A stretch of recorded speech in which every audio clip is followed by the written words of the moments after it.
मेरे प्यारे साथियों, आप सभी लोगों का हमारे official YouTube channel SSIF classes में बहुत बहुत स्वागत है। तो साथियों, काफ़ी लॉन्ग टाइम से, काफ़ी समय से हमारी क्लासेस यूट्यूब चैनल्स पे नहीं हो पा रही थी, लेकिन अब आपको कंटिन्यू क्लासेस मिलेंगी। अभी तक क्या था कि कुछ ज़्यादा इशू होने के कारण, कुछ टेक्निकल इशू होने के कारण हम आपको क्लासेस प्रोवाइड नहीं करा पा रहे थे। अब क्या है कि अब बहुत ही जल्द आपको लाइव क्लासेस भी मिलने वाली हैं। तो हम यहाँ पर आज हम बात करेंगे क्लास 12th की छात्रों के लिए। क्लास 12th के जो विद्यार्थी हैं, भौतिक विज्ञान में हमने विद्युत धारा के कुछ इंपॉर्टेंट टॉपिक्स कवर करवा दिया था, जैसे कि ओम्स लॉ है। तो ओम्स लॉ तो हमने कवर कराया था, लेकिन आज हम देखेंगे ओम्स लॉ से ही रिलेटेड क्वेश्चंस। ओम का नियम, ठीक है। ये जो ओम्स लॉ है, ओम्स लॉ के बारे में बताया जाता है, हमने पहले भी बताया था कि यदि किसी चालक के सिरों पर, इसकी जो डेफिनेशंस है, ये बताया जाता है कि यदि किसी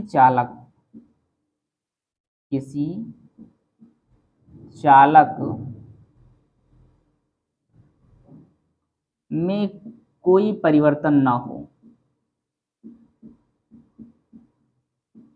कोई परिवर्तन ना हो, तो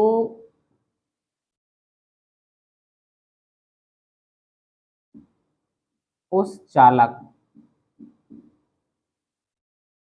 के सिरों पर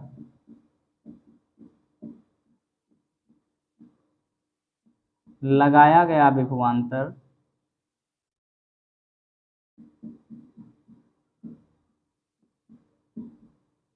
विभवांतर उस चालक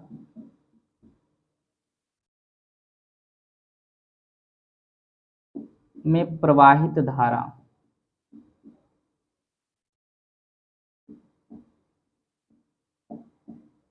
के समानुपाती होता है।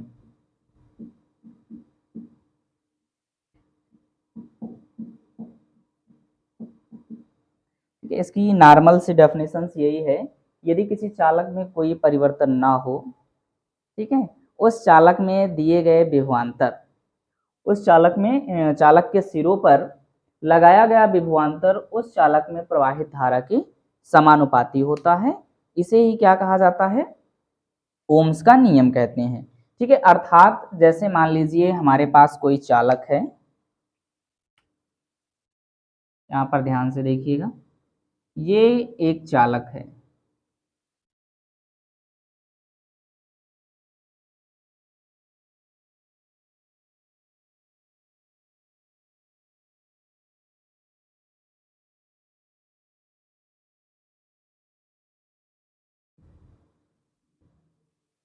इस चालक को यदि कोई विभवांतर दिया जाता है,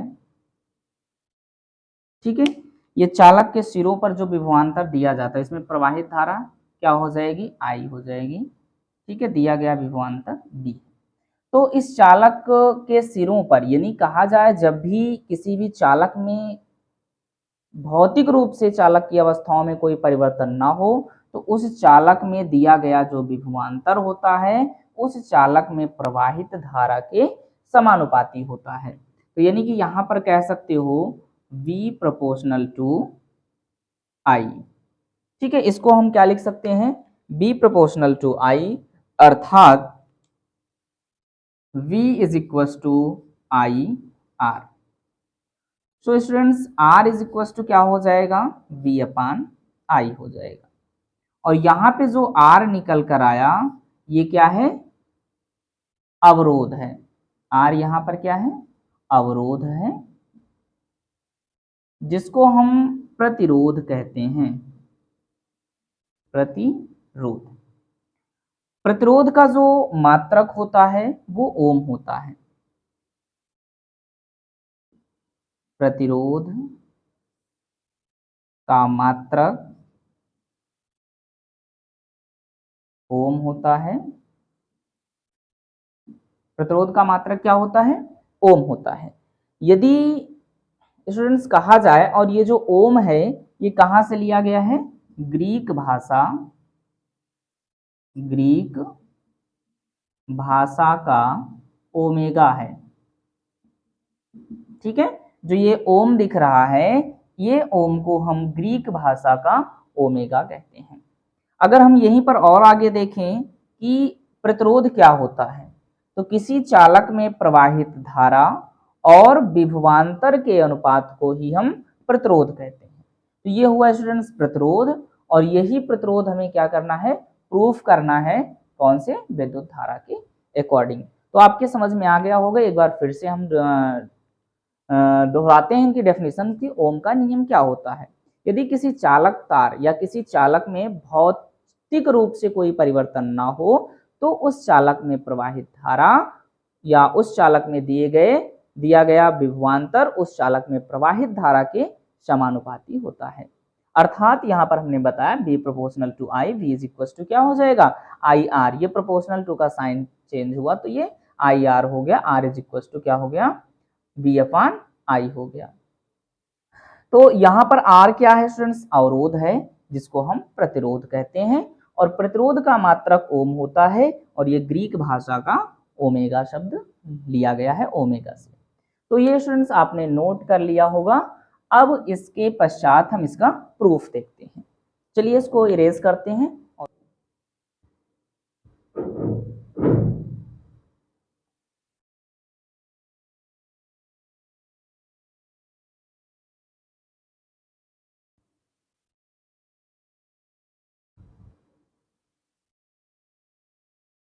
प्रूफ करने के लिए कुछ वर्किंग स्टेप्स हैं, इसे हम प्रूफ करेंगे। Proof V proportional to I या V is equal to IR। ये हमें क्या करना है? प्रूफ करना है। करने के लिए हम आपको एक वर्किंग स्टेप देते हैं। सबसे पहले वर्किंग स्टेप में देखिए क्या होता है, उसको हम देखते हैं। V upon L, first step ये आपको लर्न रखना है। सेकेंड स्टेप आपका क्या हो जाएगा? F is equal to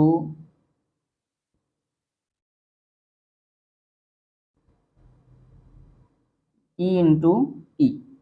F is equal to क्या रखेंगे? E इंटू का E हो जाएगा, और A is equal to F upon M। Second step है। थर्ड स्टेप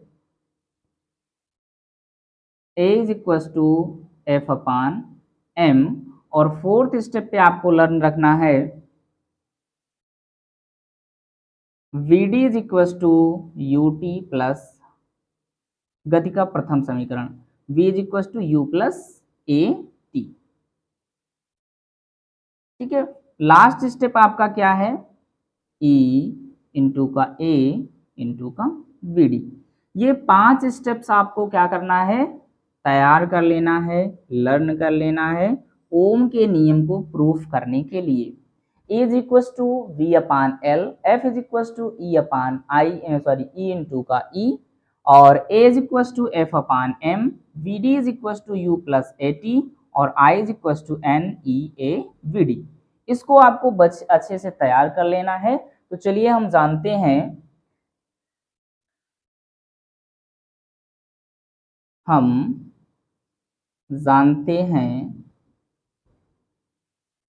कि ये E क्या है? विद्युत वाहक बल है। E क्या है आपका? विद्युत वाहक बल। तो विद्युत वाहक बल के लिए हम क्या लिख सकते हैं? E is equal to V upon L। इसको इक्वेशन नंबर फर्स्ट सपोज कर लेंगे। अब देखो E इज इक्वल टू क्या होता है? V अपान L होता है, लेकिन F इज इक्वल टू तथा F इज इक्वल टू आपका क्या होता है? E इंटू का E। E की वैल्यू यहां से हमें प्राप्त है, इसको इक्वेशन नंबर सेकेंड। तो E का मान समीकरण 1 से, E का मान समीकरण 1 से समीकरण 2 में रखने पर 2 में जब हम रखेंगे तो E इज इक्वल टू हमारे पास F इज इक्वल टू क्या है, E, और E के प्लेस पर क्या हो जाएगा V अपान L इंटू का E। अब देखो यहाँ पर हमें E का मान मिल गया, इसको हम इक्वेशन नंबर 3 सपोज कर लेंगे। अब E का मान समीकरण 2 में रख दिया हमने। अब हम क्या करेंगे, सॉरी ये F है, यहां से हम क्या निकालेंगे, ठीक है, त्वरण। त्वरण आपने पढ़ा होगा, ये आपका A क्या है, त्वरण है, ठीक है। तो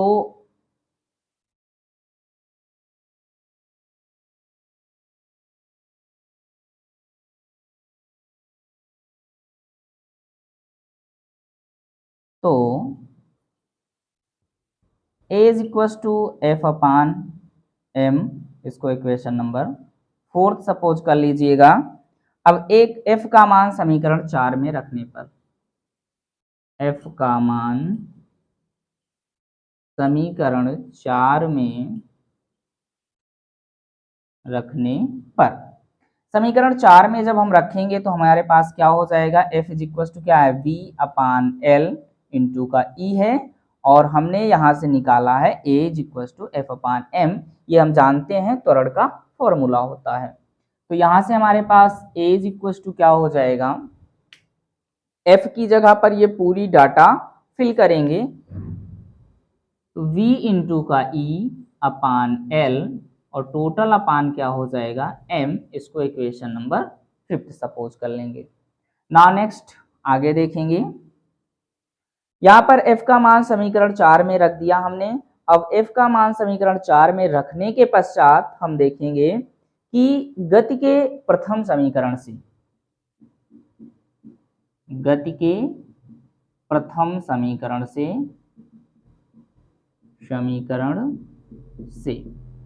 गति का प्रथम समीकरण सभी को पता होगा, Vd, यहाँ पर अनुगमन वेग की बात हो रही है इसलिए हमने Vd लिखा। Vd is equal to U plus AT। A की वैल्यू यहाँ से आपको प्राप्त हो जाएगा, A के प्लेस पर क्या रखना है, VE अपान L, तो यहाँ से हो जाएगा Vd इज इक्वल टू, और ये प्रारंभिक वेग U तो आपका 0 हो जाएगा, 0 प्लस A की जगह पर हमारे पास क्या हो जाएगा, टोटल अपान ये M होगा, तो ये क्या होगा, बटे में होगा 1, तो VE अपान ML हो जाएगा, V इंटू E अपान ML इंटू का T। T यहाँ पर स्टूडेंट्स क्या है, श्रांति काल है। T क्या है आपका, श्रांति काल है।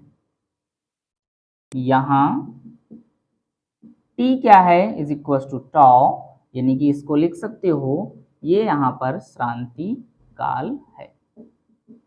तो यहां से आपको राइट करना है Vd इज इक्वल टू, या इसको नया इक्वेशन दे दीजिए, इसको इक्वेशन नंबर 6 दे दीजिए। यहाँ पर 5th हमने सपोज किया, उसको इक्वेशन कौन सा दे देंगे, 6 देंगे। अब देखो Vd का मान हम जानते हैं कि जो धारा, वैद्युत धारा का मान होता है अनुगमन वेग, यानी कि जब हमने आपको पढ़ाया था श्रांति काल से पहले, तो उसमें हमने एक फॉर्मूला दिया था। क्या दिया था, धारा के अनुगमन वेग वाले फॉर्मूले से यहां से आपको बताया गया था, या हम पुनः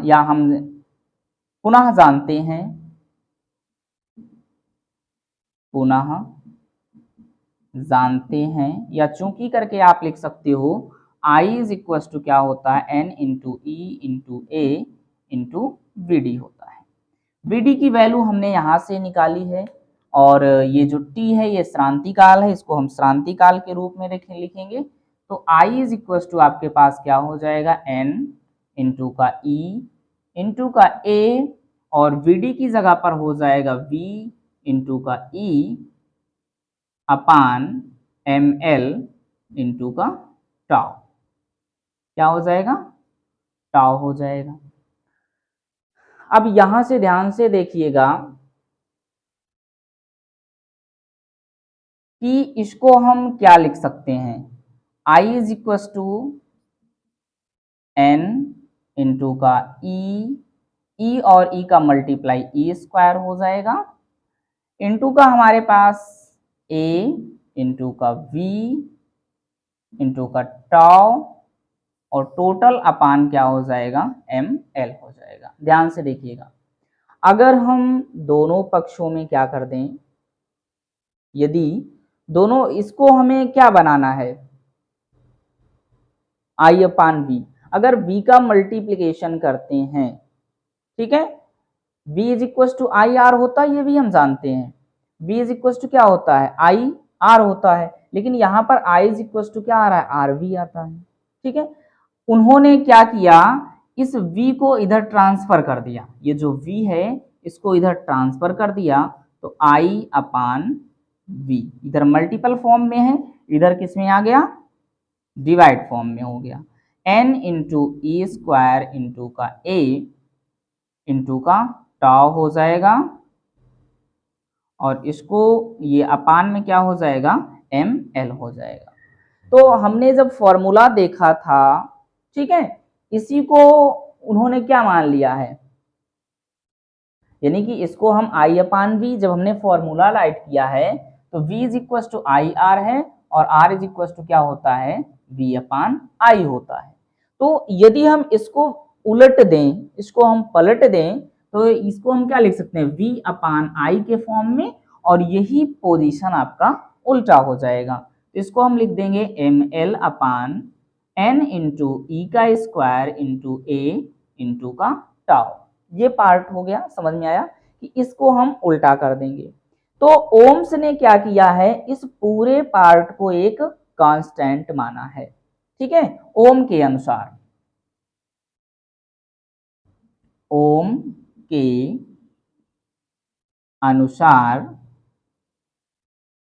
ml upon n into E square into a into tau is equal to r, और इसी r को क्या कहा है, नियतांक, ठीक है। उन्होंने क्या किया, कुछ कांस्टेंट वैल्यू को लिया और उस कांस्टेंट वैल्यू को नियतांक मान लिया, और इसी नियतांक वैल्यू को क्या बताया गया, प्रतिरोध बताया गया।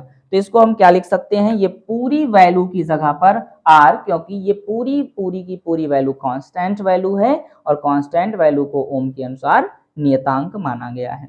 तो इसको हम v upon I is equal to क्या लिख सकते हैं, r लिख सकते हैं, तो v इज इक्वल टू क्या हो जाएगा, आई आर, और v प्रोपोर्शनल टू आई बचेगा। यही क्या है, ओम का नियम है।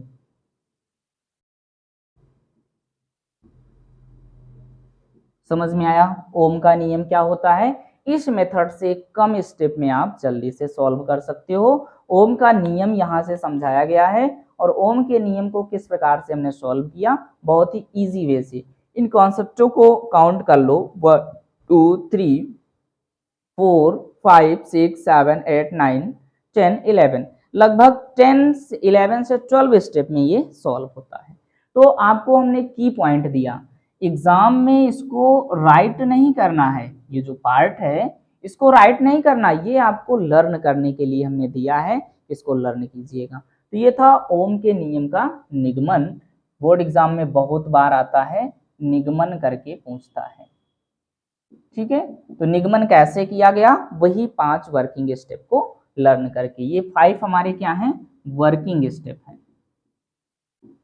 इन वर्किंग स्टेप का प्रयोग करके हम आसानी से इसको सॉल्व कर सकते हैं, इसको प्रूफ कर सकते हैं, ठीक है। इसका स्क्रीनशॉट ले लीजिए, फिर आगे बढ़ते हैं।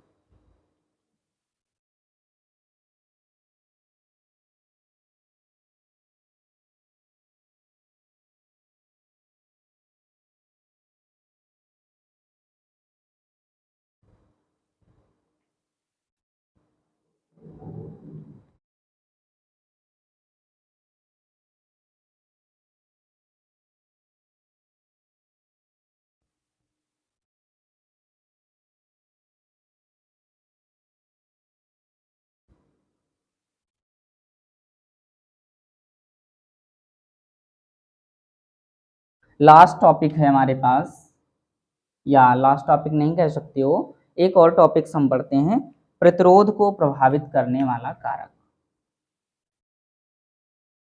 प्रतिरोध को प्रभावित करने वाले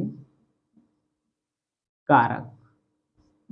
देखो प्रतिरोध को प्रभावित करने वाले जो कारक होते हैं अभी R is equal to ohms के ओम्स लॉ में जो हमने प्रूफ किया कुछ लिखा था कांस्टेंट वैल्यू थी, तो उस कांस्टेंट वैल्यू को हम लिखेंगे।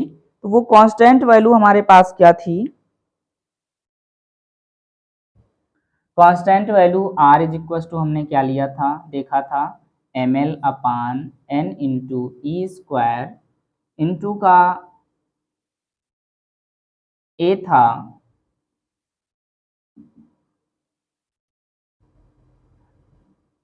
ए स्क्वायर इंटू का ए इंटू का हमारे पास क्या था, टाउ था। अब देखो यहां पर जो कांस्टेंट वैल्यूज हैं, कांस्टेंट वैल्यू जो होती हैं यानी कि जो हर में होंगी वो क्या होंगे, उसके समानुपाती होगी। यानी कहने का मतलब पहला स्टेप्स हम यदि देखें तो R प्रोपोर्शनल टू क्या मिलेगा, L मिलेगा, M E N, ठीक है, E और क्षेत्रफल और A टाउ, यानी कि ये पूरी की पूरी वैल्यू आपको देखने को मिल रही होगी और इसके साथ ये आपका एक कांस्टेंट वैल्यू है, नियत मान है, तो यहाँ पर R प्रोपोर्शनल टू L हो जाएगा। यानी कि चालक की लंबाई बढ़ाने पर, चालक की लंबाई बढ़ाने पर प्रतिरोध बढ़ता है। पहला कारक यही है, उसमें कारक कौन सा है, L। चालक की लंबाई बढ़ाने पर क्या होता है, प्रतिरोध बढ़ता है। दूसरा हम देखते हैं कि 1 यानी कि R प्रोपोर्शनल टू 1/A, ये बटे में है तो 1/A आ गया, यानी कि चालक का क्षेत्रफल बढ़ाने पर प्रतिरोध घटता है।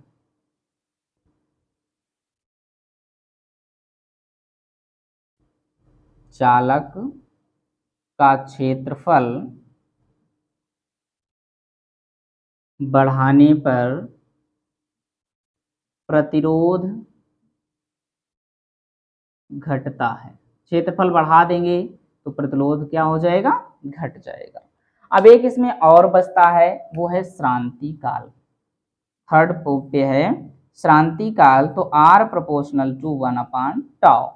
टाउ क्या है, श्रांति काल है, और श्रांति काल स्वयं पे नहीं निर्भर होता, श्रांति काल ताप पर निर्भर होता है। तो ये कह सकते हो कि जो T होता है T also proportional to tau, ये कह सकते हो। सॉरी, या तो आप इसमें राइट कर सकते हो टाउ प्रोपोर्शनल टू 1/T। तो जैसे जैसे हम ताप को बढ़ाते हैं श्रांति काल क्या होता है, घटता है, और श्रांति काल यदि घटता है तो प्रतिरोध भी क्या होगा, घटेगा। तो यहां से आप क्या कहते हो कि श्रांति काल ताप बढ़ाने पर घटता है। श्रांति काल ताप बढ़ाने पर क्या होता है, घटता है, और यदि श्रांति काल ताप बढ़ाने पर घटता है तो प्रतिरोध भी ताप बढ़ाने पर क्या होगा, घटेगा। प्रतिरोध भी, अच्छा प्रतिरोध, अगर ये श्रांति काल ताप बढ़ाने पर घट रहा है तो प्रतिरोध घटेगा नहीं, प्रतिरोध क्या हो जाएगा, बढ़ेगा, प्रतिरोध बढ़ेगा। ध्यान से दीजिए, देखिएगा हमने क्या कह दिया था, घटता है, लेकिन श्रांति काल की जगह पर 1/T करके देखो। तो इसमें अगर इक्वेशंस में हम देखें तो फोर्थ नंबर पे जो इक्वेशन आए R इज इक्वल टू 1/टाउ है, व्युत्क्रमानुपाती, और टाउ की जगह पर हम क्या लिख दें, R is equal to 1/T, तो ये उल्टा हो जाएगा और यहां से हो जाएगा R प्रोपोर्शनल टू T, यानी कि ताप बढ़ाने पर क्या होगा, प्रतिरोध बढ़ेगा। इसके अनुसार आप क्या लिख सकते हो कि ताप बढ़ाने पर प्रतिरोध बढ़ता है। ठीक है, कब बढ़ता है कब घटता है हमने इसका निर्धारण इसी कांस्टेंट वैल्यू से किया कि जो वैल्यू ऊपर है वो क्या होगा, ताप बढ़ाने पर यानी कि उसके वो समानुपाती होगा, और जो समानुपाती होगा उसका मान बढ़ाने पर प्रतिरोध भी क्या होगा, बढ़ेगा। दूसरा स्टेप हमने क्या बताया कि जब क्षेत्रफल बढ़ाते हैं तो प्रतिरोध क्या होता है, घट जाता है। बहुत इंपॉर्टेंट चीजें हैं, इनको आप लर्न करिएगा। और R प्रोपोर्शनल टू 1/τ श्रांति काल ताप बढ़ाने पर क्या होता है, घटता है, प्रतिरोध भी क्या होगा, बढ़ेगा। प्रतिरोध भी क्या हो जाएगा, बढ़ेगा। यानी कि यहां से हमने आपको प्रूफ किया कि प्रतिरोध भी बढ़ सकता है। तो साथियों आज की क्लास में बस इतना ही। आपने ओम्स लॉ पढ़ा, ओम्स लॉ का प्रूफ देखा और उसमें प्रतिरोध आया और प्रतिरोध को प्रभावित करने वाले कारक कौन कौन से होते हैं। तो आज की क्लास में बस इतना ही। हम मिलेंगे नेक्स्ट क्लास में इसके आगे के इंपॉर्टेंट स्टेप्स लेकर। तो आज के वीडियो में बस इतना ही। Thank you so much.